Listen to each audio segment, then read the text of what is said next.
That's right, the Friday edition.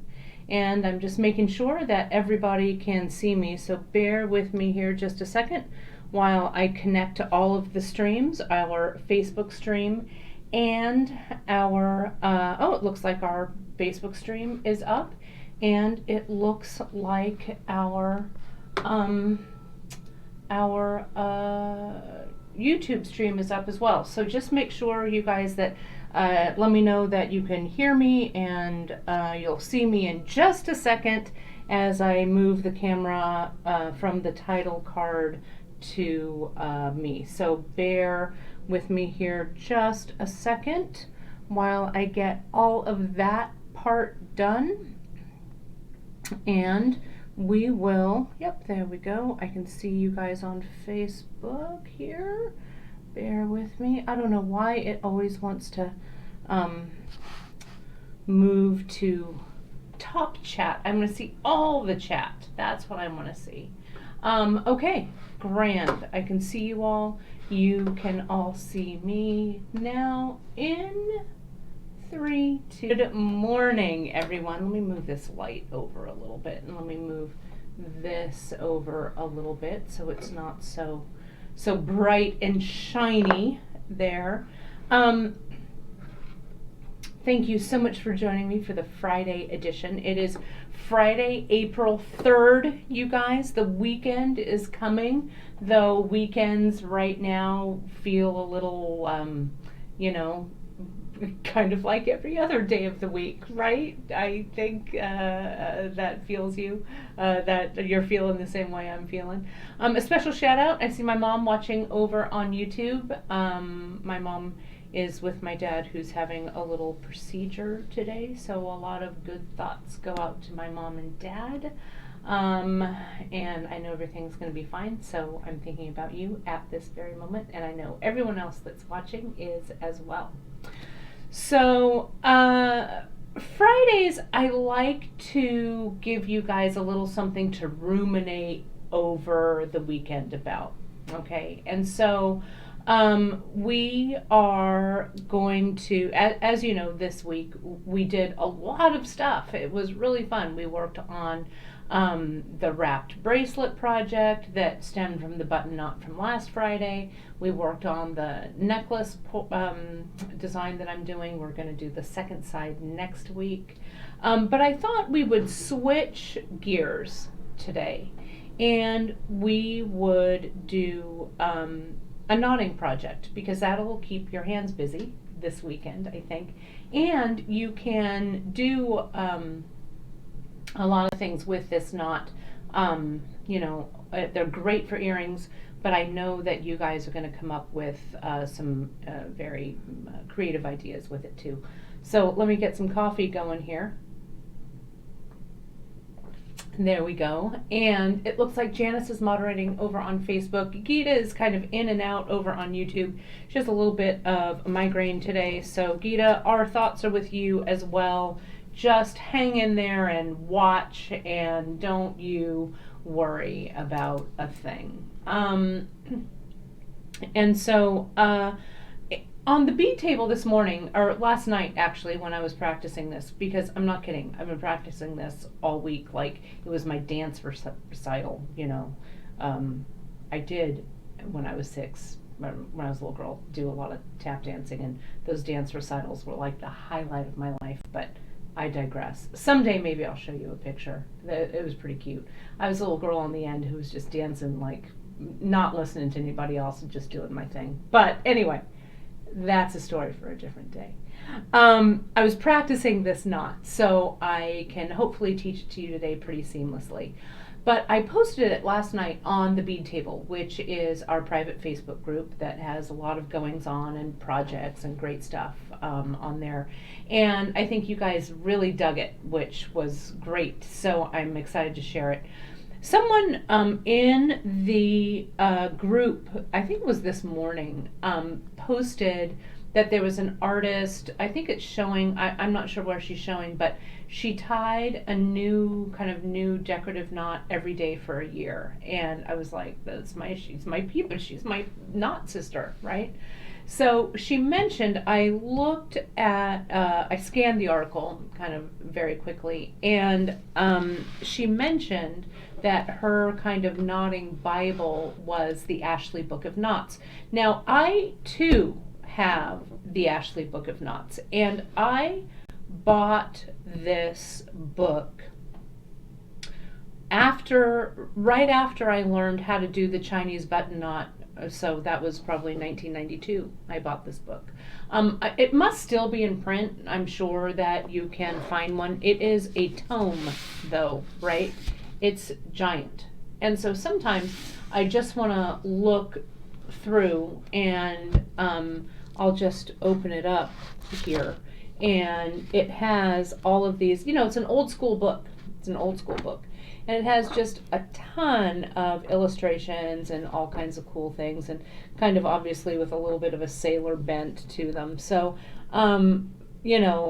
we could knot forever. There's a whole bunch of knots in here that I've kind of taught myself. Not a whole bunch, but some.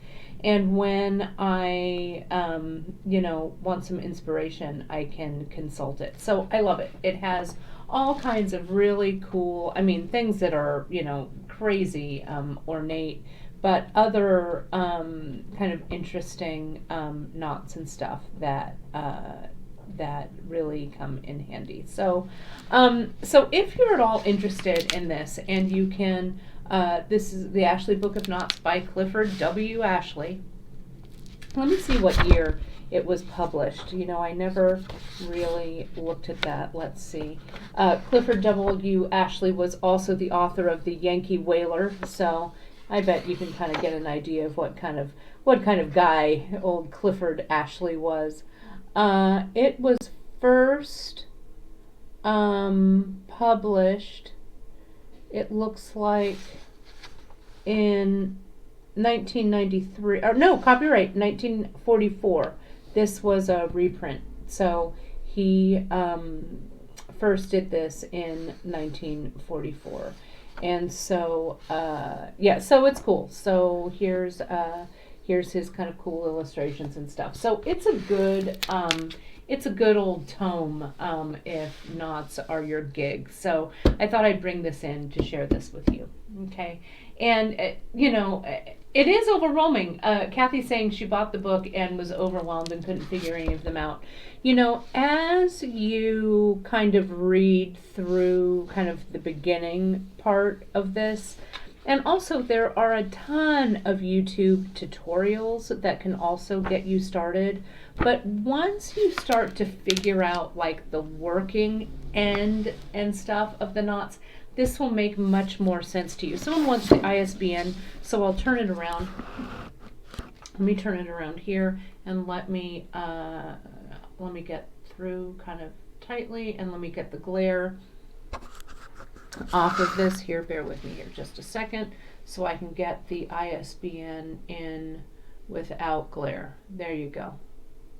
So it's not an inexpensive book. So for those of you who can't see, it's the ISBN. I can't see it either really without my glasses. But 0-38504-025-3 is the ISBN for this one. So it's a good one, right? And so, your local library may have it, and when we're back out to, being able to go to the library and stuff, but it's a good one. So, let me show you, what I've got here to teach you today. Let me go over here. So we're going to do this knot called the teardrop knot. And here is all of the stuff you're going to need in all of its glory. And I thought, I've been looking around for, it kind of has a Chinese button knot kind of feel to it, I guess. And we certainly could use this knot as like a splice or somewhere, because it has kind of a Janice's Trails End closure kind of feeling to it, right? So that's kind of cool as well. So you can use this for, I think, a lot of different things. so I started by this was the first one I tied. I tied this one, and I thought it would look kind of cool with leather, okay? And then I thought, you know what?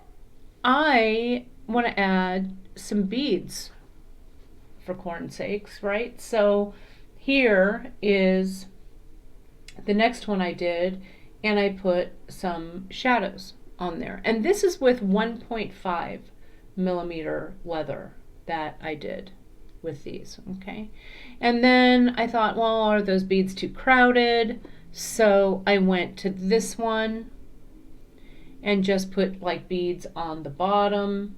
But then I thought maybe I want to put something in the top. So I've been having a moment with those serpentine donuts. So I put one in there, right? So that's how this evolved to that, right? To there. And so next, then what I was really thinking about earring mode. And so this was the last one I built. And so I did this one is 1.5 millimeter distressed mahogany leather. I added some 6/0 beads. I added some O beads there at the bottom. And I did this silk wrapping with the CKC. It's the 0.4 millimeter Chinese knotting cord. And I thought, it would be cool to add into some chain or something like that as a pendant or whatever. I don't know. So, so you can use this as a centerpiece. I could just cut this and have it, be a longer earring or whatever. So that's kind of the evolution. So I've got the beads here. The beads that I used, this is the 6-1256.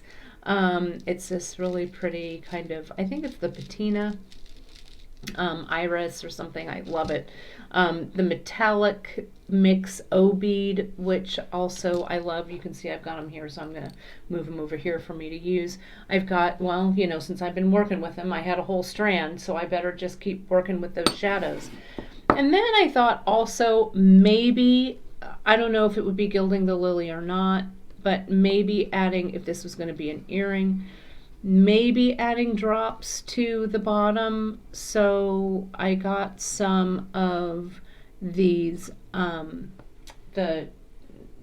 think it's the green Picasso, sea green Picasso,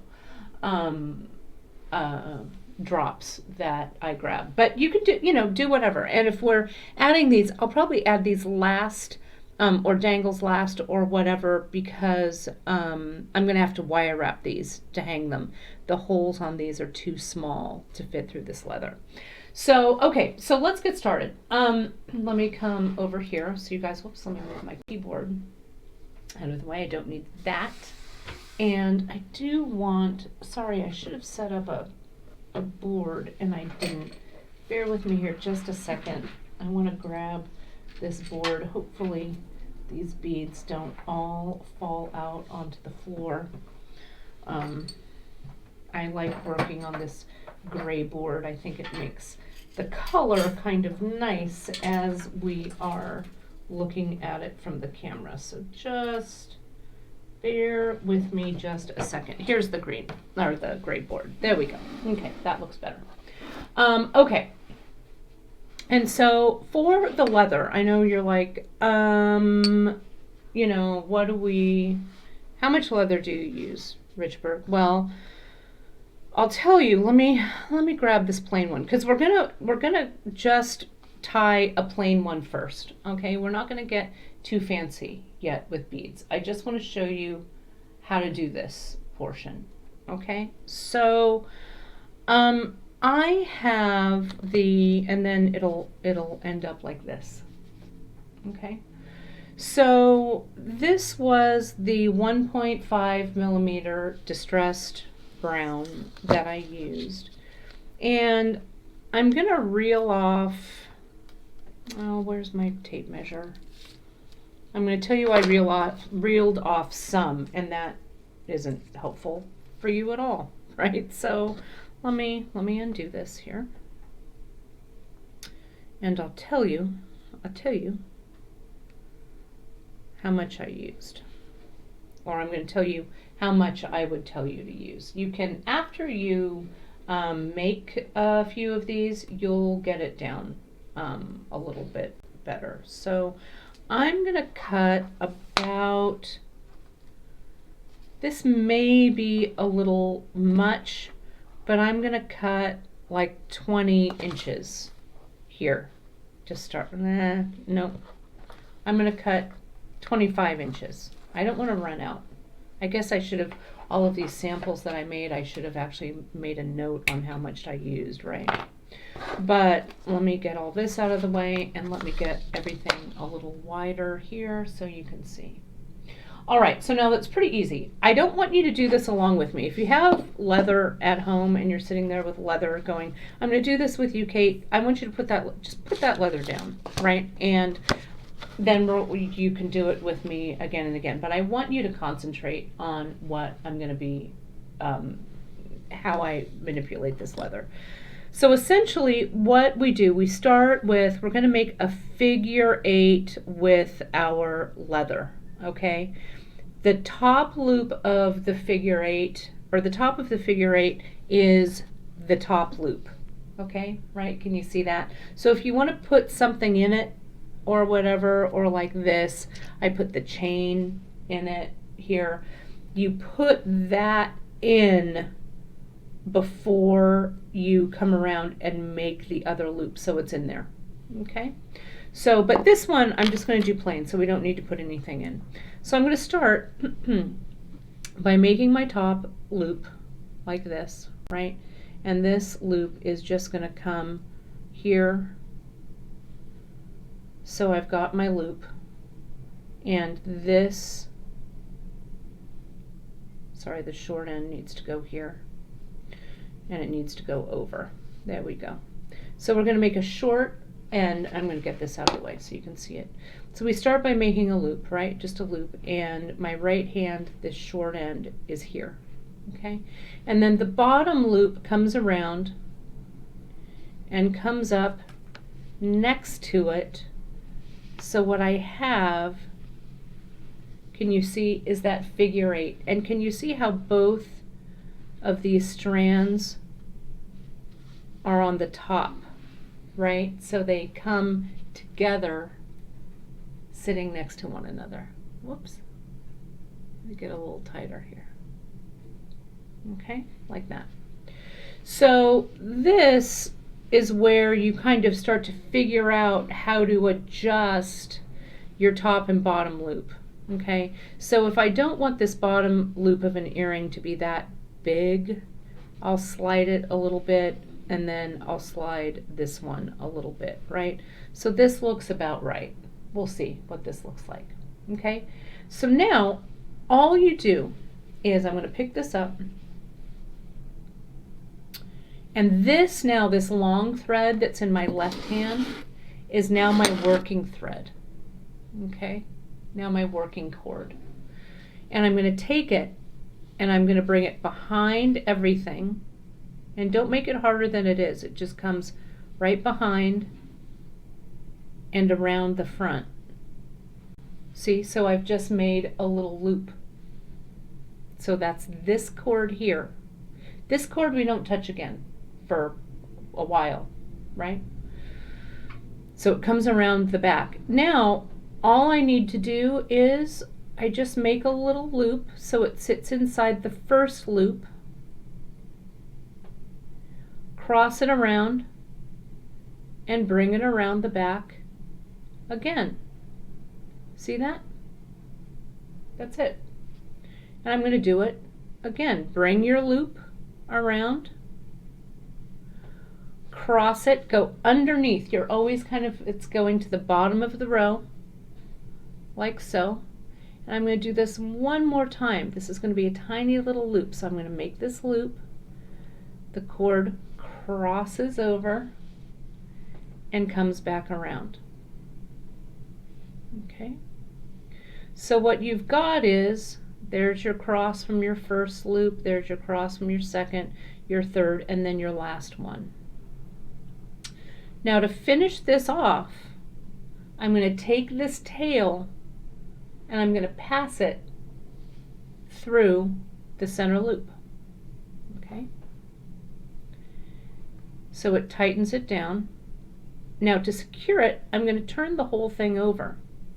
And see how here on the back, this is where the loop, this is where our little short end is. So just let it still live there, right? This is all good.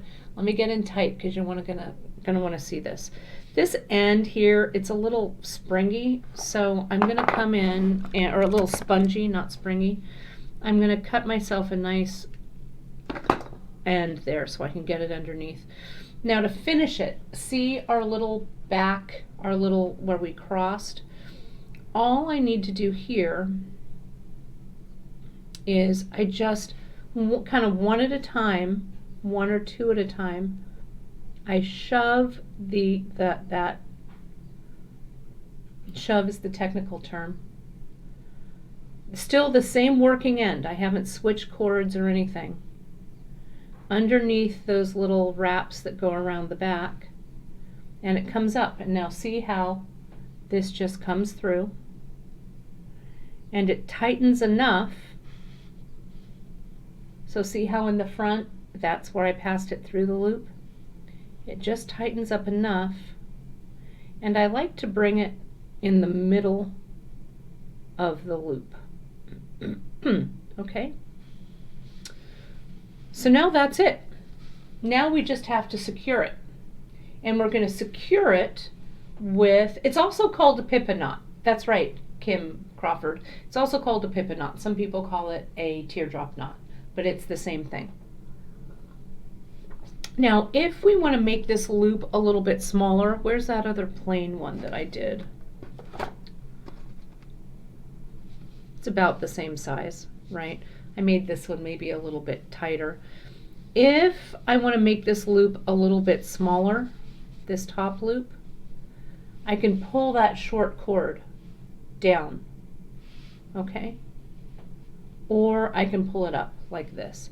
And sometimes if it's twisted, I'll untwist it like this so that center really stays nicely. Now I silk wrapped this one with 0.5 millimeter leather, which I kind of like the look of. So let me adjust this loop accordingly if I'm trying to make these about the same, though it's about the same. And I'm just going to silk wrap this now.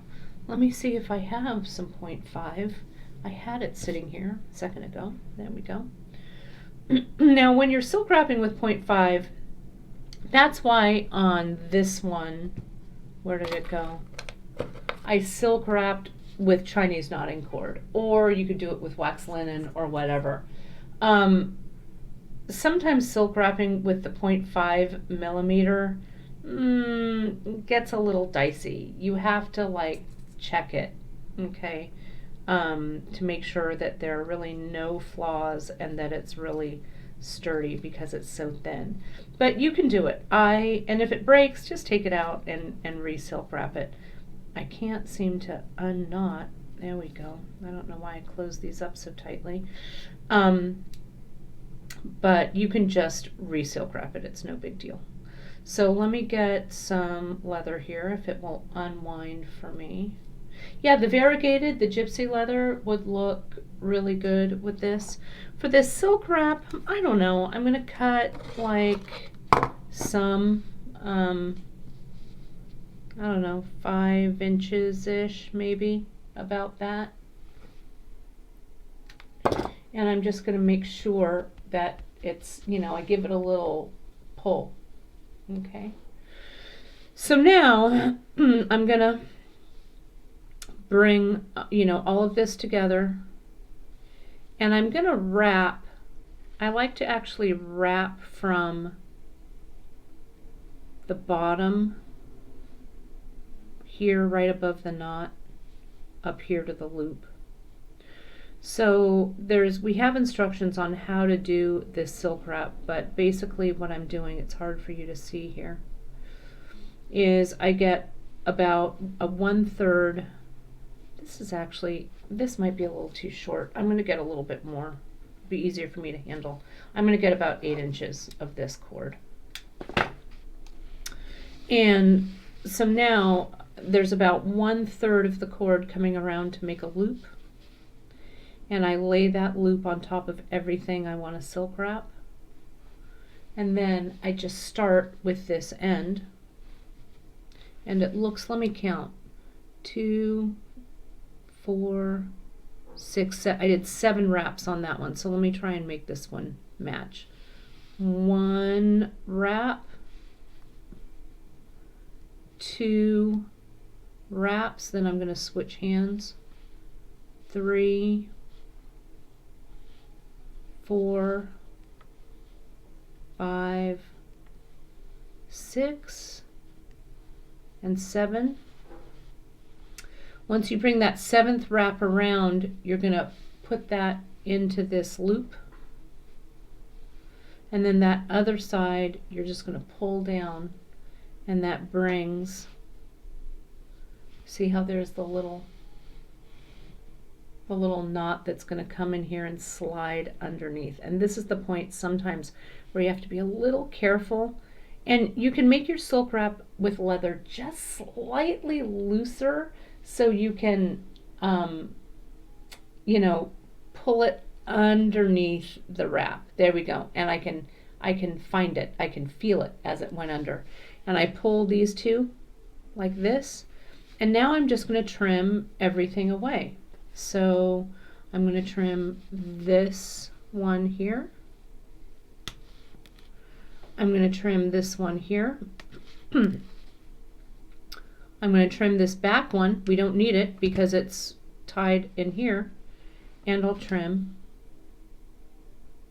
this top one. Now I did 25 inches of leather and I've got about 7 inches left here. So maybe you can cut just a little bit less. Okay. So here is our component. Now you could, you know, if you were using this as a component in a bracelet, this loop could be the side of, you know, a button could go through there. You could start some macrame maybe or something from some of these here. I don't know, you could go around like a few of them with another, like if you were starting a wrap bracelet, right? You could get your wrap bracelet leather in there. Maybe you could go through 3 like that and then macrame over that or whatever, and then start your wrap or whatever. I don't know. You guys can excuse me, play around with that, right? So here are these two. Now you could just simply add a jump ring to the top if you had a ring that opened. And I have that little bit of chain that was left over from what I was using earlier in the week. So if you have a jump ring that opens, this is that wrapped link. So this does open. So I'll open it up. You can attach it to the top.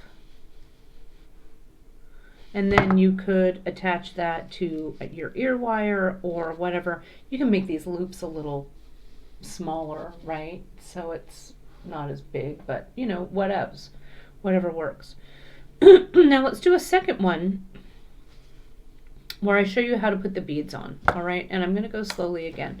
Now when you attempt these at home, you're going to have to watch this video at the beginning over and over, right, to get it. But I think the steps are pretty clear, okay? Oh, and Karen's asking what the finish measurement of this is. I'll tell you. Door to door, it's about 2 inches here. But you can make these loops smaller, right? You don't have to make them this big, right? And again, I used 1.5, so you could use 1 millimeter leather for sure on this, okay? All right, so with this one, let's do the mate to this one and put some beads on, okay? So to start, what did I cut? Like 25 inches. I'm going to do the same thing so it doesn't throw me off. And let me cut that. Again, this is 1.5 millimeter. 25-ish inches of leather. And I'm going to cut it. Now, if there was, let me do this. Let me cut this chain. This chain is soldered, so if you want to put something in the top, okay, now is the time that you have to do it. Okay, so let me widen this up just a little bit.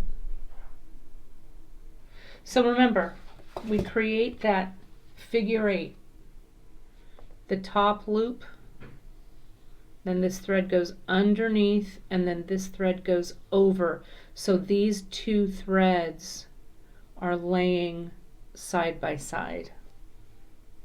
Okay, and what I should do, where's my pen, is that goes under, but this one here goes over, right? So that these two threads are laying side by side this way. Okay, that's what you want. So, yeah, don't worry about letting them look too much the same, you guys. I mean, you know, they're sisters, not twins, right? That's what we always say about earrings. So I'm going to put this through my top loop, make my loop, and then as you saw with that other one when I did this, with that loop, you can make, you know, you can pull this loop down or make this loop a little bit bigger, so you don't have to get it exactly right at this point, right? So I'm just going to make my loop, and I'll adjust it a little bit later after I'm done. So then I make my bottom loop for the earring, and if I'm trying to make this match, I can lay it down. There's my figure 8, and I can lay it down and I can eyeball it. And this might need to be a little bit smaller, but not by much, because I silk wrapped a long bit here, and this looks like about right here. Okay, so we'll see. All right, so now before I wrap this around, what am I missing here? I'm missing my beads, right? So what I did with these was I used a shadow, a 6/0, 2 O beads, and then I just continued that pattern. So to get the O beads, of course, what do? I choose a bead that's kind of a pain in the butt to get on there, right? What we have to do here is angle cut the heck out of this thing, right? So we're going to angle cut it. And before, I'm just going to put this aside. I know that this loop is going to be up here in this chain, but I have to string my beads on. Okay, so let me string my beads on in pattern with the shadow, with the 6/0, with the 2 pesky O beads, but I think they'll go on okay, especially with this. See, if they don't want to go through, of course, I have to choose a bead that is difficult. Just grab it and then pull it on like that, okay? And then let me put on another one, because of course I put on 2.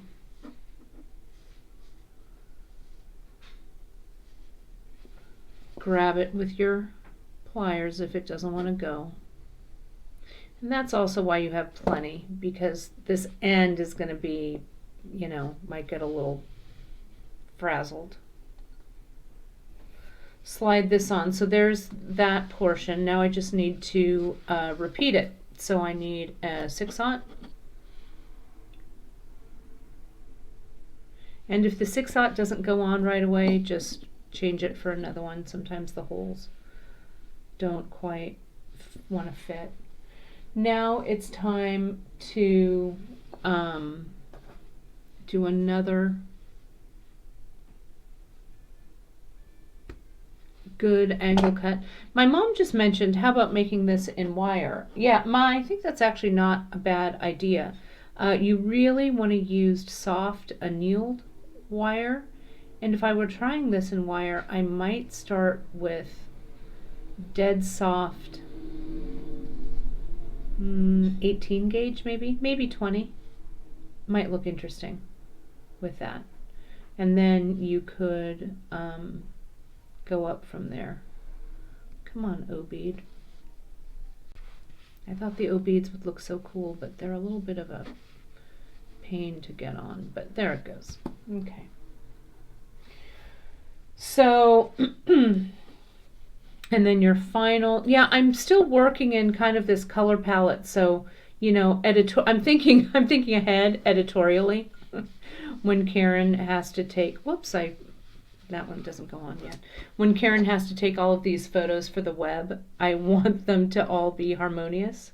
So, and that's like if you're planning a collection or a jewelry collection or whatever, you know, thinking with an editorial eye on how everything is going to look together is a good way to kind of build a cohesive collection, right?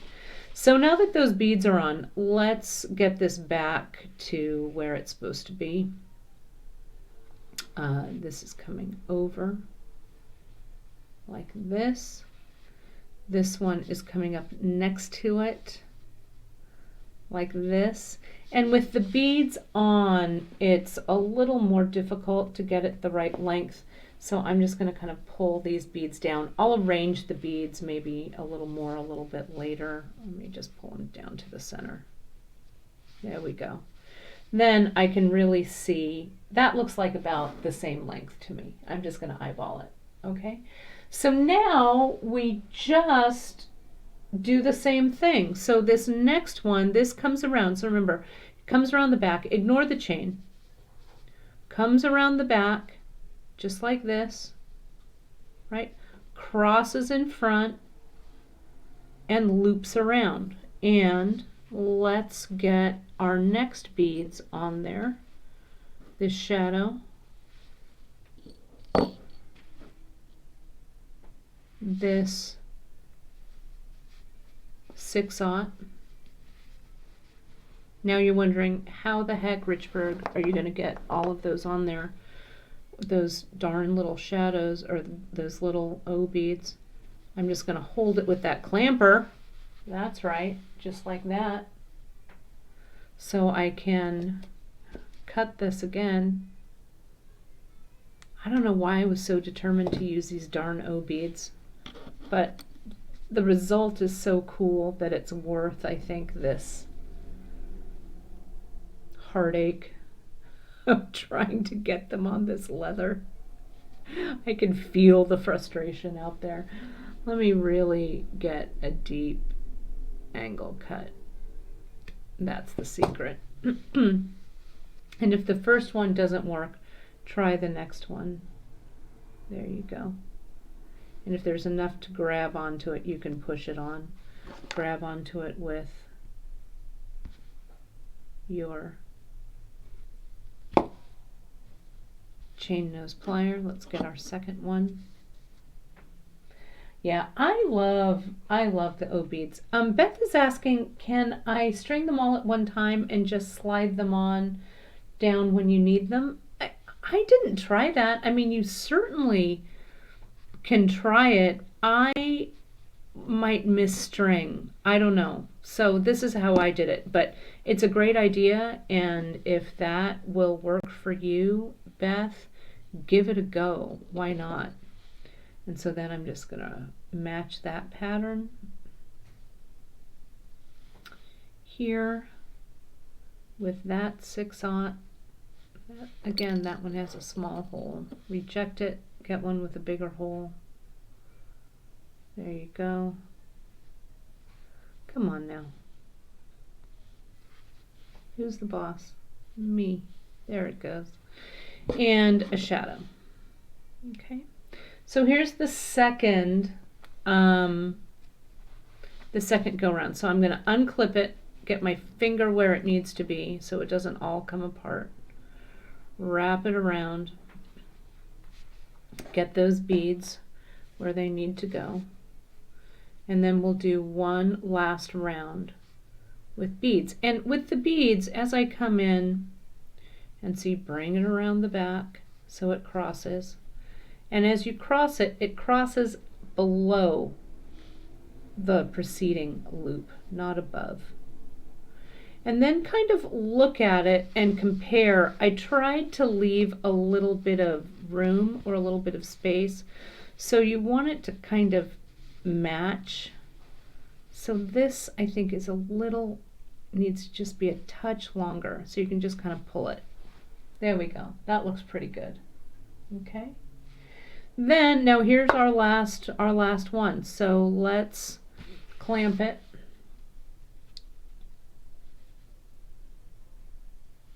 There we go. And this last one, you can see I was all, forget you, oh beads. I just put on the shadow, 1 6/0 and 1 shadow. Because last night when I was doing this, it was a little late, and I'm like, nah, I don't have that fight in me left. So very carefully unclamp and get your finger right there so nothing comes undone. Bring it around, right, like you did before, right here. See that? Around the back, it goes below. And then this is the last, the final thing she wrote. It comes around the front. And this end, don't worry about the tail, just let the tail hang out. You're not worrying about that at all. This is our final loop, and this final loop is just plain. So it just goes in, right? That final last loop goes in around the back. And remember how we finished this off, gang, right? This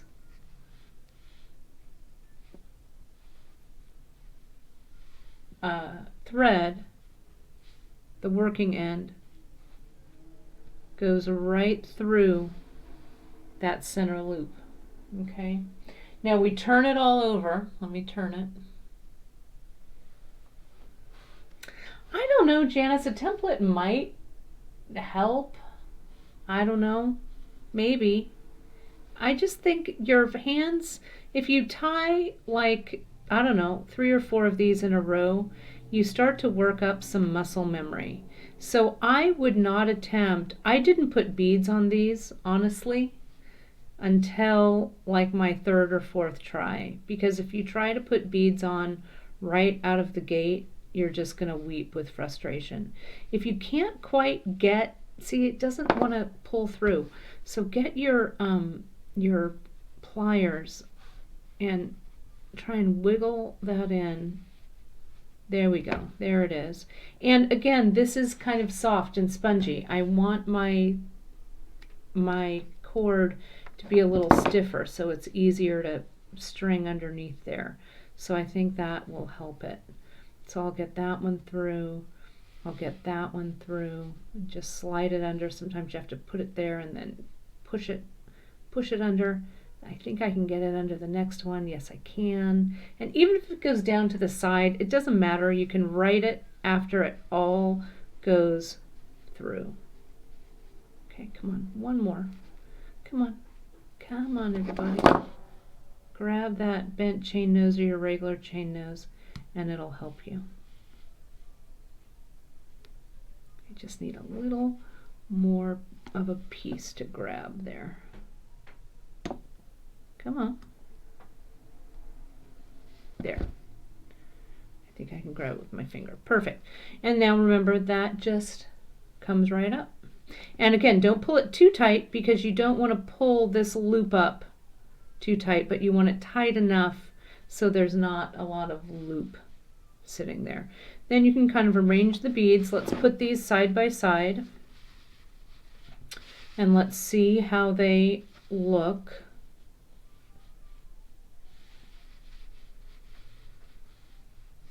I think they look pretty darn good. My own darn self, right? That looks good. So, and Eileen's asking, could a more malleable cord be easier to use for starters? Sure. I mean, you could even try it like with your kitchen twine, your ball of kitchen twine or something like that. I would try it with whatever you have around the house is, you know, to kind of help you with that. So let's, and I would practice. I mean, I practiced this all week for you guys. So you've got all weekend to practice. And again, I would make the plain ones, these guys, first, right? Then I would graduate yourself to doing other things.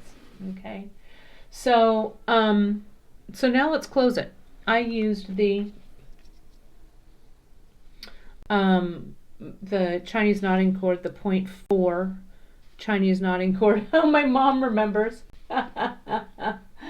She said, Janice, the jig from the 3-hour marathon that you filmed with me, remember at Beat and Button Marathon, or the Beat and Button, that was actually the first and last time that I've ever used a jig. That is so true. It is so true. So that's very funny. So now I'm just going to silk wrap. I mean, I love jigs, and our buddy Brenda Schwader does, she makes a beautiful jig called Now That's a Jig. And she does great work with it. But I think that we all kind of come back to, I don't know, the first way we learned how to do things. And so some people really work wonders with jigs. I am not the world's best jigger, or as my grand would say, jigga. So, whoops, let me get that together. And as I silk wrap this, and then I'll tie one last plain one to go over it to really cement the steps in. Okay. And I'm going to try and get this silk wrap. Silk wrapping with this 0.4 CKC is like a dream. It really is. I need just a little bit longer. There we go. One more. So I'm going to come through that loop, put that wrapping end through that loop. Pull on the opposite end, get it down there, and pull it underneath the wraps. And this one you can really pull tightly because it's a nylon cord, so it's not going to break. Okay, and then I pull on both, tightens everything up. Again, I did it really without thinking or mentioning it. I twisted the loop and I made sure that this cord was coming up through the center of the loop, right? So now I'll just clip it all the way. Clip the back, trying only to get the cord that I'm clipping and not the loop. Clip this one.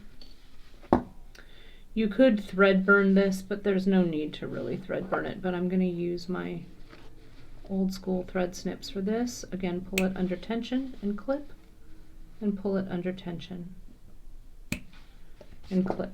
So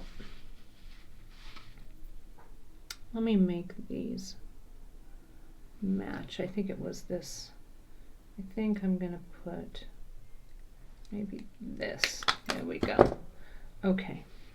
Yeah, the pop of color with the CKC, I think, kind of brings in this kind of the color of the seed bead.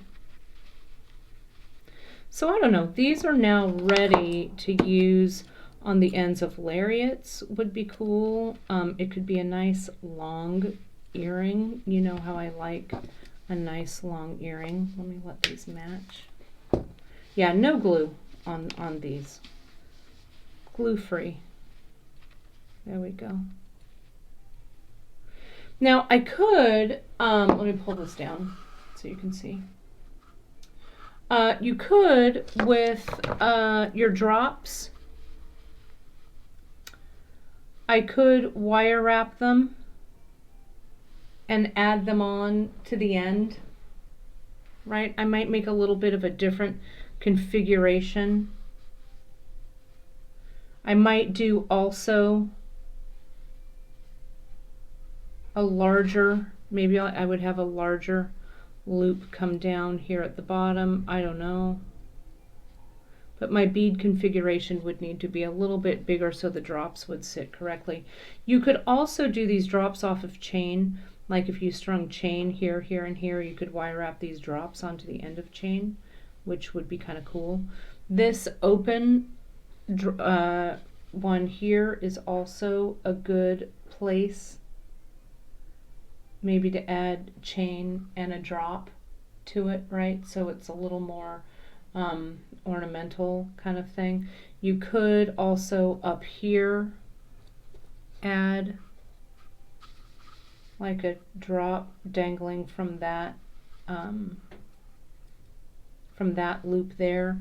You could, instead of chain, like with this one here, I could wire wrap it to like one of these shadow bead, not shadows, Saturns that are here. Okay, so there's a lot of, where's my other plain one? Where did it go? Here it is. So there's a lot of adaptation that you can do this. Suzanne is asking, is this a design that I've done earlier? I haven't. This is a fresh knot for me. So this is the photo I'm going to take real quick for Drea, and then I'm going to do this knot just one last time, though I know you guys can rewind and rewind. Let me get my feedback here. I just took the photo. I haven't done, so how many loops have I done here? I've done 1, 2, 3. This is 4. I haven't, but you could just make your bottom loop a little bit larger, right? And you could just make, you know, these loops a little bit closer so you don't have any air in there, and so it's all kind of a tight bundle, you know, if that makes sense. Let me get one final piece of cord. I've got it here, and I'll just do it plain. Okay. And then oh, that one shadow down. All right, JP. Now I've got to retake the photo. There we go. Wonder who I got my editor's eye from? That's right, from Janice Parsons. So let's make that pretty. Let me take another, I'm going to take another photo of it. There we go. I think that'll work. And put this back up. Okay. So let me get rid of these, and we'll just do this one more time. I'm going to do it in Kate mode, and I'm not going to worry about trying to make it match a little bit, but maybe we'll make this one a little bit larger. So from first, starting, we're going to make our loop. Just cross over, make a loop, and here on the bottom, and again about 25 inches on the bottom, make a loop. Okay, so you've got that figure 8, and this loop is pretty big. I'm gonna leave it kind of big. Now I go around the back with the working end. My left hand, the tail coming out from the left, is my working end. Okay, I leave this short one alone. To make that braided look, I bring it around the back and to the front, and then I follow the path of this loop and then cross it. See how it crosses there? That's what makes that braided portion. So you're always going around the back, below the piece you crossed before, come to the front,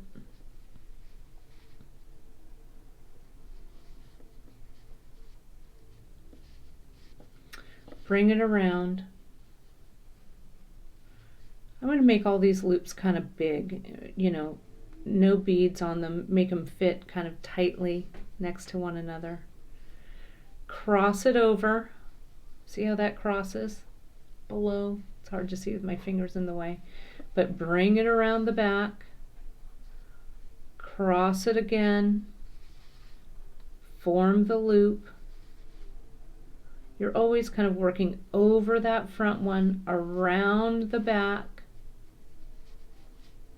cross it again,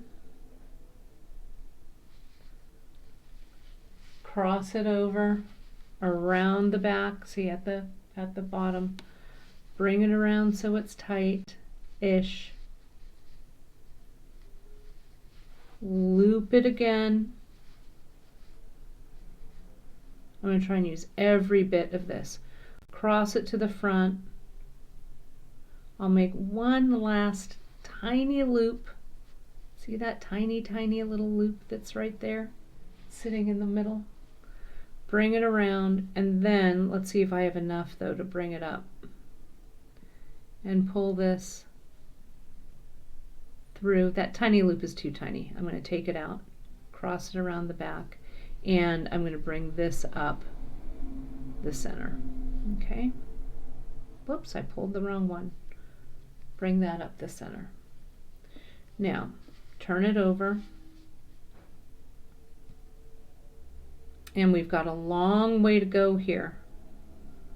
It's a little loosey-goosey, not my best effort, but that's okay. You're just going to bring this up and underneath, under all of these wraps in the back.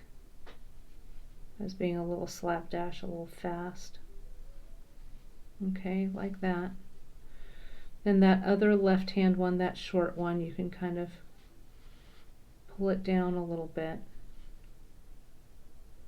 And you're going to pull this tight. Now this first wrap that I did was a little loose. Can you see that? So what I can do, see how it's loose there? I'm going to find where it goes here, and I can kind of neaten this all up by pulling on all of these loops a little bit. And I can do the same thing kind of on this side to bring everything. That's pulling okay, that's pulling the loop. I don't want that. There we go. That's a little bit better. Okay, so now here's a big one. These loops got a little funny down there, but that's okay. Then I would just come in and let me wire wrap.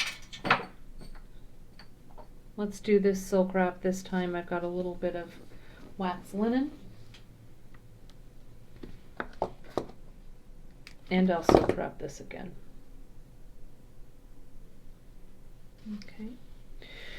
So I really appreciate you guys, all of the shares and the likes and the comments and all of the sharing that you guys do of these broadcasts that have been going on daily since this worldwide pandemic has been going on, this Kate's Creative Connections. I really appreciate it, and we here at beadshop.com really appreciate the support that you guys are giving us during this difficult time for small businesses. Everybody right now is struggling, and it's really kind of an unprecedented time that we're going through. But if we all stick together and we persevere, like you will when you practice this knot this weekend, we're going to get through it. So please and thank you for sharing these broadcasts anywhere that you can and like to, and follow our YouTube channel. All of the Kate's Creative Connections have been put into their own playlist, so you can go back and watch them from the beginning. So here's that larger one, a plain one, and it's cool with a pendant. You could do all kinds of business with this, right? So there you have it. The teardrop knot, or also known as the Pippa knot. So that's it. There we go, you guys. Thank you so much. That was really fun. It was a fun way to give us a kind of a little lift on this Friday, getting ready for the weekend. Everyone here is good. We're all fine. Your orders are going out. as quickly and as safely as possible. And again, we really, really thank you for all of your support at this time. It keeps our small business running so that we'll be here for you for many, many more years to come. So if you haven't done so already, let me mention you can go right over to beadshop.com. We have so much leather in stock, so much beautiful colors. Again, I use the 1.5, but you could go down to the 1 or go up to the 2mm if you've liked it. You can go to beadshop.com for all of the information on the project and the products. And of course, sign up for our newsletter. That's how we communicate with you, especially now. And we do have some fun things coming down the pike. You know, a pandemic can't stop us from having fun here at beadshop.com, right? Drea is going to put this together in a blog post, so you will see it posted over on our Bead Shop Bead Table group, as well as in our blog that's also called The Bead Table. And so if you follow us here on our YouTube channel as well as our blog, you'll get notification when those things come up. Next week I'm going to finish, put an end to the bracelet project, the necklace project. Next Friday, a week from today, I have a special knot that I am going to share with you. It's the first knot that I ever learned when I was a little girl, and it's something my Gran taught me. And in honor of Gran, I'm going to teach it to you, and I think you guys are going to love it. So have a safe, wonderful, and as calm of a weekend as you can. Shelter in place, you guys. We've got this. You know, the days pass, and the more that we follow safety regulations and be as safe as we can, the better we're going to come out of this. So stay in, create, think good thoughts, watch a good movie, have some coffee or your beverage of choice. And remember, Monday it's busy, so I don't broadcast on Mondays, but I'll see you back on Tuesday, and let me just pull that date up on my calendar. It'll be Tuesday, April 7th at 8:30 a.m. Pacific time. And we'll get cracking on those projects. Thanks again. Thank you so much for watching. Thank you so much for supporting. Have a great weekend, and I'll see you guys on Tuesday. Bye.